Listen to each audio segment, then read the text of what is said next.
हाँ जी राजे हुण स्टार्ट करते हैं next exercise 1.3 the second sum prove 3 + 2 √5 is irrational. देखो राजे फर्स्ट सम च आपां ने सिर्फ √5 नूं प्रूव किया इरैशनल।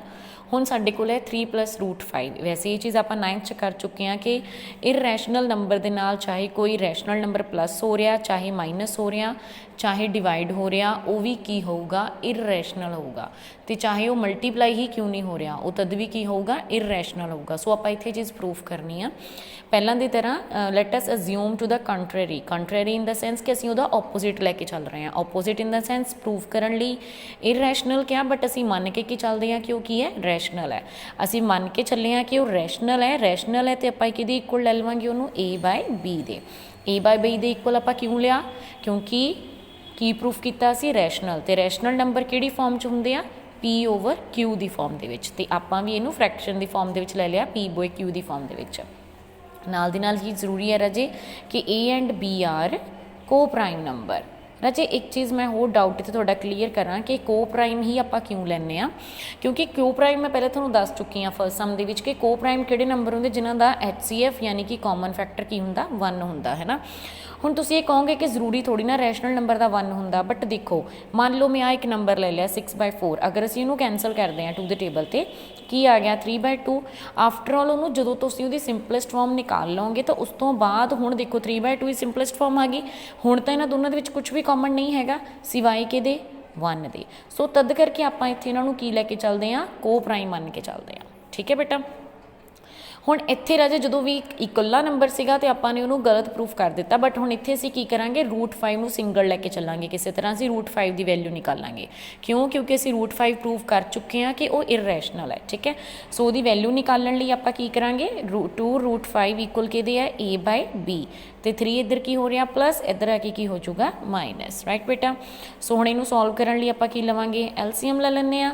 ये की आ गया A - 3B। हुण 2 की हो रहा इधर मल्टीप्लाई, तो आपां नूं √5 सिंगल चाहिए सो उसकी वैल्यू चाहिए, सो आपां ने वो निकाल ली। सो 2 इधर आन के की हो गया मल्टीप्लाई। देखो क्लीयर। हुण √5 आ गया अपने कोल। हुण A ते B साडे कोल किहड़ी फॉर्म च आ P/Q दी फॉर्म च आ। ये P/Q दी फॉर्म च आ, मतलब ये किहड़े नंबर हो गए रैशनल नंबर है ना, because A - 3B/2B is in the form of P/Q है ना। देयरफॉर की होगा A - 3B/2B is rational number, क्योंकि ये P/Q की फॉर्म च आपां नूं दिख रहा वा, तो इस करके आपां इहनूं की मानांगे कि ये रैशनल नंबर है। हुण देखो एक सेंटर च इक्वल का साइन भी है, इक्वल का साइन इट मीनस दोनों इक्वल ने। अगर ये रैशनल है तो √5 भी की होया, सो √5 इज़ रैशनल नंबर। बट राजे सोचो ये चीज़ सही है कि गलत? असी पहले ही सम च प्रूफ कर चुके हैं कि √5 की है रैशनल है, सॉरी √5 की है इरैशनल है। असी इत्थे की है कि दोनों इक्वल का साइन आ रैशनल नंबर सी, तो मतलब ये भी किया रैशनल। बट साडे कोल इत्थे A/B की तो वैल्यू है नहीं, बट सानू ये तो पता ना कि √5 की है इरैशनल है, √5 की है इरैशनल है। सो आप इत्थे लिखांगे but this contradict the fact that, या लिख सकते हैं बिकॉज वी नो दैट, कि सानू पता आ कि √5 की है इरैशनल है। Fact that √5 is irrational number, कि असी पहले ही प्रूफ कर चुके हैं कि √5 की है इरैशनल नंबर है। सो अगर √5 इरैशनल है तो वो इक्वल भी जी टर्म है वो भी की होगी इरैशनल है। साडे कोल इहदा कोई प्रूफ नहीं, बट इहदा साडे कोल प्रूफ हैगा आ। हुण दोनों इक्वल ने, ये इरैशनल है तो ये भी की होगी by default irrational. J A/B irrational है सो दैट मीनस 3 + 2 भी 2 और √5 भी की होगा irrational. So we conclude that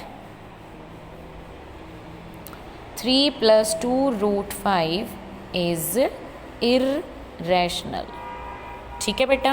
मतलब चाहे लिख सकते हैं अवर अजम्पशन इज़ रॉन्ग कि 3 + 2 √5 इज़ इरैशनल। ठीक है राजे।